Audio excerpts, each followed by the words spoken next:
सबको जमसी की परमेश्वर का धन्यवाद करते हैं। परमेश्वर ने सुबह से हमें अब तक संभाला और मैं आशा करती हूँ कि आप सब भी परमेश्वर में आनंदित हैं, हंसपुष्ट हैं, अच्छे हैं।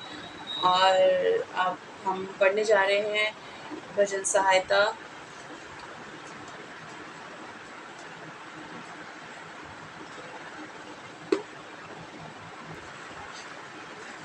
आज हम पढ़ने जा रहे हैं भजन सहायता 32 क्षमा प्राप्ति की आशीष, जिसमें लिखा है, क्या ही धन्य है वह जिसका अपराध क्षमा किया गया और जिसका पाप ढांपा गया हो। खुदावंद के वचन बोलते, क्या ही धन्य है वह इंसान जिसका पाप क्षमा किया गया हो और जिसका पाप ढांपा गया हो। धन्य है वह इंसान जिसने कितने भी पाप क्यों ना किया हो, लेकिन वो क्षमा किए गए हों, उसके पाप ढांपे गए हो। क्या ही धन्य है वह मनुष्य जिसके अधर्म का यहोवा लेखा ना ले और जिसकी आत्मा में कपट ना हो। धन्य है वह पुरुष, धन्य है वह पुरुष जिसके अधर्म का लेखा यहोवा ना ले। धन्य है वह पुरुष।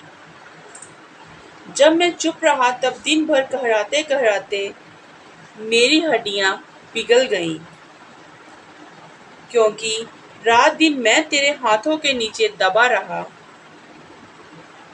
और तेरी तराबट धूपकाल की सी झुरझुराहट बनती गई। जब मैंने अपना पाप तुझ पर प्रकट किया और अपना अधर्म ना छिपाया और कहा, मैं यहोवा के सामने अपने अपराधों को मान लूंगा, तब तूने मेरे अधर्म और पापों को क्षमा कर दिया। हालेलुया। इसी कारण हर एक भक्त मुझसे ऐसे समय में प्रार्थना करे जबकि तू मिल सकता है। निश्चय जब जल की बड़ी बाढ़ आए तो भी उस भक्त के पास ना पहुंचेगी। तू मेरे छिपने का स्थान है, तू संकट से मेरी रक्षा करेगा। तू मुझे चारों ओर के छुटकारे के गीतों से घेर लेगा। हालेलुया। मैं तुझे बुद्धि दूंगा और जिस मार्ग में तुझे चलना होगा उसमें तेरी अगुवाई करूंगा। मैं तुझ पर कृपा दृष्टि रखूंगा और सम्मति दिया करूंगा। तुम घोड़े और खच्चर के समान ना बनो जो समझ नहीं रखते।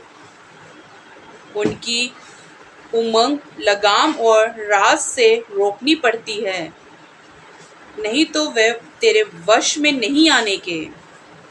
दुष्ट को तो बहुत पीड़ा होगी, परंतु जो यहोवा पर भरोसा रखता है वह करुणा से घिरा रहेगा।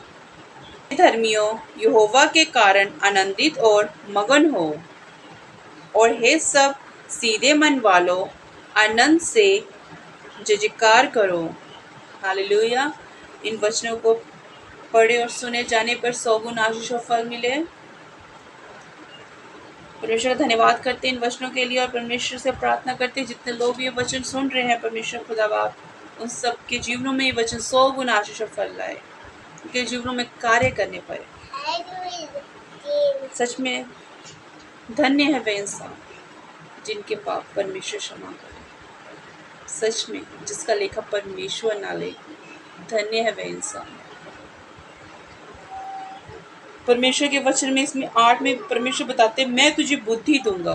परमेश्वर बोलते, मैं तुझे बुद्धि दूंगा और जिस मार्ग में तुझे चलना होगा उसमें तेरी अगुवाई करूंगा। मेरे प्रिय भाई और बहनों, जब परमेश्वर हमें बुद्धि देगा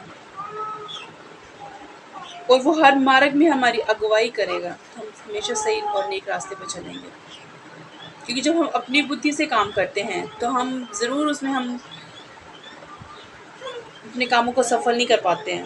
जब हम अपनी बुद्धि से काम करते हैं हम असफल भी हो जाते हैं। अपनी लाइफ में। कई ऐसे लोग हैं, कई ऐसे काम हैं जो अपनी अपनी बुद्धि से किए होंगे, वो सफल नहीं हो पाएंगे। लेकिन जो बुद्धि, हालेलुया, परमेश्वर का वचन बताता है कि मैं तुझे बुद्धि दूंगा। परमेश्वर हमें बुद्धि देगा, परमेश्वर मुझे बुद्धि देगा, परमेश्वर जितने लोग सुन रहे हैं उन सबको बुद्धि परमेश्वर की ओर से प्राप्त होगी, और वो हर मार्ग में हमारी अगुवाई करेगा। किस भी मार्ग में क्यों ना, हर मार्ग में वो हमारी अगुवाई करेगा। और जिस मार्ग में हमें चलना होगा, और जिस मार्ग में हमें चलना होगा उसमें वो अगुवाई करेगा।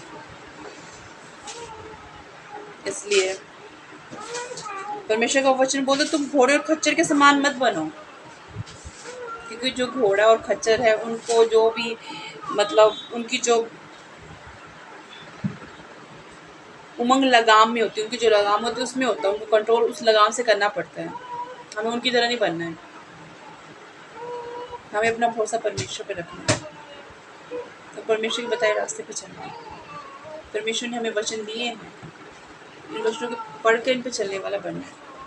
हम अपनी मर्जी से परमेश्वर के पीछे नहीं चल सकते, क्योंकि हमारे अंदर इतनी सामर्थ्य नहीं है, हमारे अंदर इतनी समझ नहीं है कि हम सोचें कि हम अपनी मर्जी से, अगर आज हम परमेश्वर में हैं तो हम अपनी मर्जी से हैं। हम अपनी मर्जी से नहीं है, वो हमें लेके आया है, उसने हमसे प्रेम किया है, उसने अपना वचन हम सब तक पहुंचाया। जो जो पढ़ रहे हैं उन तक भी परमेश्वर का वचन पढ़े, और जो नए विश्वास उन तक भी परमेश्वर का वचन पहुंचे, जिन्होंने नहीं सुना परमेश्वर उन तक भी आपका ये वचन पहुंचे, ताकि परमेश्वर का वचन जब कानों तक जाए तो वो कार्य करे तो हर एक इंसान के जीवन में। ये वचन ही है जो हमें हर चीज़ से बाहर निकलने की सामर्थ्य देते हैं। परमेश्वर का वचन ही है, ये हथियार है हमारे लिए। हम परमेश्वर को धन्यवाद देते हैं कि उसने हम सबसे प्रेम किया है। हमने सब अपनी लाइफ में बहुत पाप किए होंगे, मैंने भी पाप किए अपनी लाइफ में, बहुत ऐसे पाप किए हैं, लेकिन परमेश्वर ने हमारे हर पापों को क्षमा किया। हम ऐसी लाइफ से बाहर निकले हैं, शायद हमने सोचा भी नहीं था कि ऐसी लाइफ से हम बाहर आएंगे, लेकिन उसने हमसे प्रेम किया, उसने हमें बाहर निकाला है। हमें परमेश्वर का धन्यवाद देना है। सच में वो महान सामर्थी परमेश्वर है। हमें प्रार्थना करनी, परमेश्वर तेरा अनुग्रह हम पे और सब पे बना रहे। परमेश्वर का धन्यवाद करते हैं, और मैं आशा करती हूँ प्रभु जितना इन वचन सुना है प्रभु उनके जीवन में 100 गुना आशीष और फल आए। मैं धन्यवाद देती हूँ, धन्यवाद करती हूँ आप सबको। जय मसीह की।